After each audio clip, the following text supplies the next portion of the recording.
Welcome back students.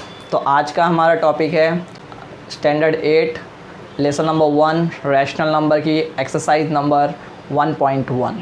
तो आज हम फर्स्ट सम्स करना स्टार्ट करते हैं। तो स्टूडेंट्स, सम स्टार्ट करने से पहले मैं आपको मैथ्स के एक रूल के बारे में बताना चाहूँगा, जिस रूल को हम बॉडमस कहते हैं। ठीक है, अब ये बॉडमस है क्या? कोई भी सम स्टार्ट करने से पहले जो भी सम हो, प्लस माइनस एडिशन सब्ट्रैक्शन, जब मल्टीपल साइन एक क्वेश्चन के अंदर हो तब हमें हमेशा बॉडमस के हिसाब से सॉल्यूशन करना चाहिए। बिफोर ब्रैकेट, किसी भी सम में अगर 2 नंबर पे ब्रैकेट लगा हुआ है तो पहले ब्रैकेट सॉल्व करना चाहिए। दूसरा आता है ऑफ, अगर किसी सम में ऑफ लिखा हुआ है तो ब्रैकेट के बाद ऑफ को सॉल्व करना चाहिए। ऑफ, सिंपली ऑफ को क्या है कि हम मल्टीप्लाई में कन्वर्ट कर देते हैं। ठीक है, अब डी यानी कि डिवाइड, ठीक है, एम मतलब कि मल्टीप्लाई, ए मतलब कि एडिशन और एस मतलब कि सब्ट्रैक्शन। ठीक है, इस सीक्वेंस में हम सम सॉल्व करेंगे। ठीक है, और एक रूल मैं आपको बता देता हूँ, जो साइन का रूल है, जो कि मैं आपको सेंटर में यहाँ पे बता देता हूँ। अब साइन के रूल्स क्या हैं?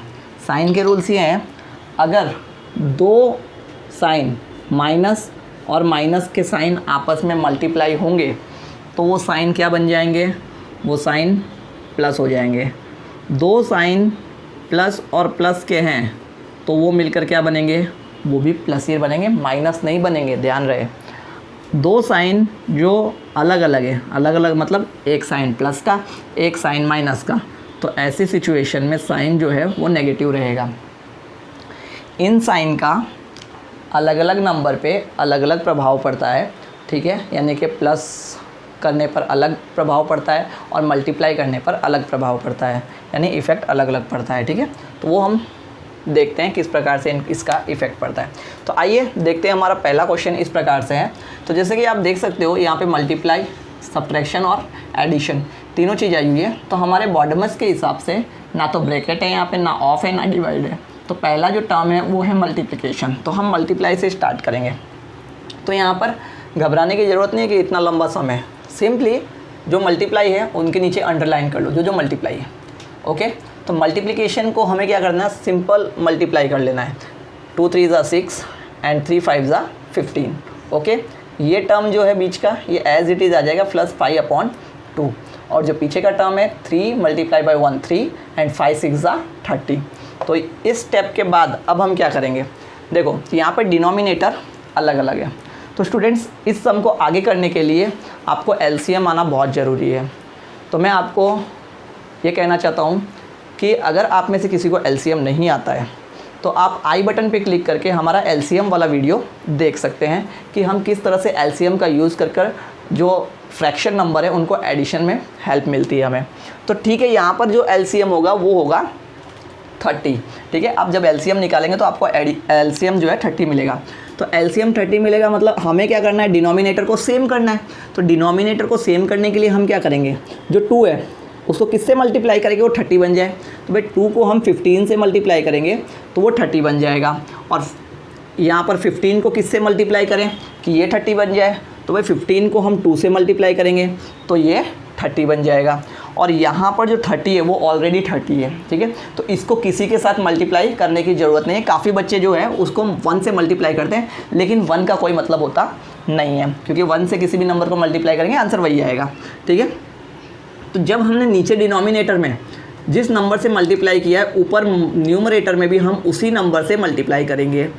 ठीक है, जिस नंबर से हमने डिनोमिनेटर को मल्टीप्लाई किया है उसी नंबर से हम न्यूमरेटर को मल्टीप्लाई करेंगे। अब यहाँ पे 6 2 हो गया 12, 5 15 हो गया 75, और नीचे जो है मल्टीप्लाई होके हो गए 30। अब आप देख सकते हैं सभी डिनोमिनेटर हमारे सेम है। ठीक है, सभी डिनोमिनेटर सेम है, तो डिनोमिनेटर हमने लिख लिया 1 टाइम, और जो बीच में साइन थे वो हमने लगा लिए और नंबर को एक बार लिख लिया। ठीक है, अब हम क्या करेंगे? 12 जो है उसको 75 में प्लस कर देंगे। ठीक है, सॉरी आगे माइनस लगा हुआ है इसलिए माइनस करेंगे, ठीक है। तो 12 जो है उसे 75 में से हम क्या करेंगे, माइनस करेंगे, क्योंकि प्लस माइनस क्या होता है, प्लस माइनस जो है वो माइनस होता है, तो माइनस कर देंगे। अब माइनस करने के बाद जो बड़ा वाला नंबर होता है उसका हम चिन्ह रखते हैं, यानी कि सिंबल रखते हैं, तो ये प्लस 63 हो जाएगा। अब बचा क्या हमारे पास, -3 हमने यहाँ रख लिया, ठीक है। तो अब जो है अपॉन में 30 है, 63 माइनस 3 क्या हो जाएगा, 60/3। तो अब सिंपली हम क्या कर लेंगे, कट कर लेंगे, 0 0 कट हो गए, 3 1 जा 3 एंड 3 2 जा 6, जो हमारा आंसर होगा वो हो जाएगा 2। ओके, इसी तरह से हम यहाँ पर भी करेंगे। यहाँ पर हम क्या करेंगे भाई, यहाँ पर 3 मल्टीप्लाई आए हुए हैं, एक मल्टीप्लाई यहाँ पर है, एक मल्टीप्लाई यहाँ पर है, एक मल्टीप्लाई यहाँ पर है। तो यहाँ पर हम क्या करेंगे, पहले इन दोनों को मल्टीप्लाई कर लेंगे और सिंबल माइनस का यहाँ लगा देंगे, यहाँ पे प्लस का सिंबल लगा देंगे। अब ध्यान रहे, अगर यहाँ माइनस होता तो यहाँ सिंबल माइनस का लगता, ना कि प्लस का, लेकिन फ़िलहाल यहाँ पर माइनस नहीं है इसलिए प्लस प्लस प्लस ही रहेगा, ठीक है, क्योंकि मल्टीप्लाई कर रहे हैं हम सम को, ठीक है। तो यहाँ पे माइनस, देखिए यहाँ पे आप देख सकते हैं, यहाँ पे समझ सकते हैं, यहाँ पे प्लस है यानी कुछ नहीं है तो प्लस का सिंबल है, यहाँ पे माइनस है, इसलिए हमने जब इनको दोनों को मल्टीप्लाई किया तो यहाँ पे माइनस का सिंबल लगा। 3 2 जा हो गया 6 और 5 7 जा हो गया 35। इसी तरह से यहाँ पे 1 3 जा 3 एंड 6 2 जा 12 हो गया। अब इन दोनों का सम जो, इन दोनों का प्रोडक्ट जो है मल्टीप्लिकेशन 1 × 2 2 हो गया, 14 5 जा 70 हो गया, ठीक है। तो यहाँ तक आपको समझ में आ गया होगा। अब यहाँ पर फिर मैं वही चीज़ कहूँगा कि हम इसका एलसीएम करेंगे। जब हम इसका एलसीएम करेंगे तो हमारा आंसर आएगा 420, ठीक है। तो अब यहाँ पर कोई भी 420 नहीं है, तो जो 70 है इसको हम 6 से मल्टीप्लाई करेंगे तो ये 420 हो जाएगा, और जो 12 है इसको हम 35 से मल्टीप्लाई करेंगे तो ये 420 हो जाएगा, और जो 35 है इसको 12 से मल्टीप्लाई करेंगे तो ये 420 हो जाएगा। अब हम क्या करेंगे, जिस नंबर से नीचे मल्टीप्लाई किया है उसी नंबर से हम ऊपर मल्टीप्लाई करेंगे, ठीक है। उसी नंबर से ऊपर मल्टीप्लाई करने के बाद सिंपली हम इन सब का मल्टीप्लाई कर लेंगे और जो सिम्बॉल्स हैं वही रखेंगे।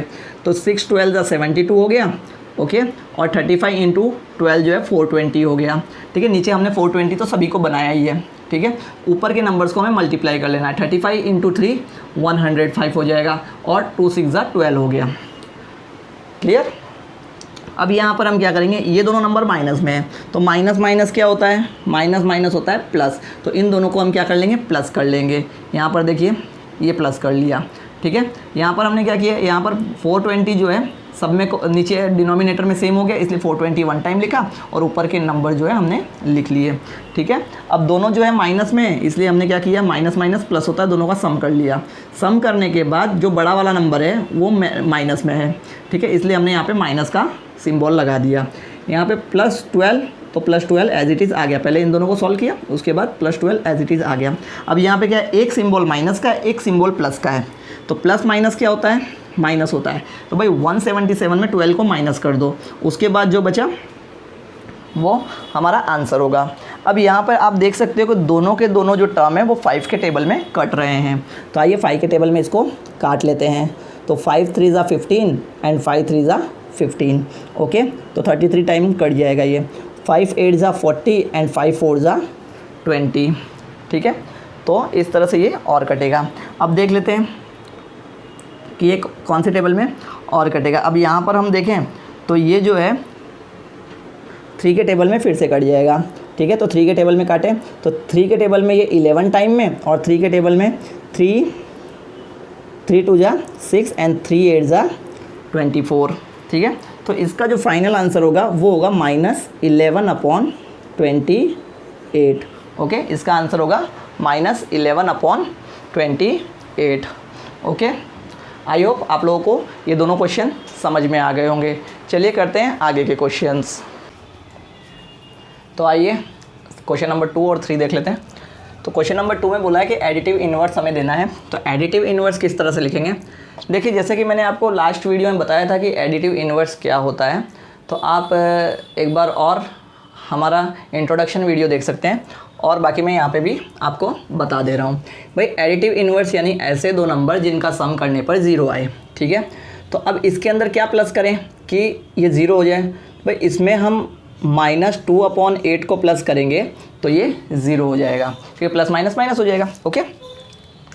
सेम चीज़ यहाँ पर क्या करेंगे, यहाँ पे 5/9 करेंगे। या फिर अगर सिंपल वे में अगर मैं बताऊँ तो जो नंबर पॉजिटिव है उसे नेगेटिव कर दो और जो नेगेटिव है उसे पॉजिटिव कर दो, यही होता है एडिटिव इन्वर्स। ठीक है, इसके अंदर आप देखेंगे कि नीचे भी नेगेटिव है ऊपर भी नेगेटिव है, दोनों नंबर नेगेटिव है, तो ऐसे केस में क्या होगा, नेगेटिव साइंस कैंसिल आउट हो जाएंगे और ओवरऑल ये जो टर्म है ये पॉजिटिव होगा और इसका जो आंसर होगा वो होगा -6/5। ओके, अब यहाँ पर देखें, देखो साइन चाहे नीचे हो चाहे ऊपर हो कोई फ़र्क नहीं होता, टर्म पूरे टर्म को हम माइनस में ही गिनेंगे। ठीक है, तो इसका आंसर हो जाएगा 2/9। ठीक है, और यहाँ पर बात करें तो यहाँ पर भी माइनस में नंबर है, इसलिए इसका आंसर हो जाएगा 9/6। तो चलिए देखते हैं वेरिफिकेशन। माइनस ब्रैकेट में -x = x। ओके, तो हमें यहाँ पे पहला टर्म दिया हुआ है x = 11/5 -x = x।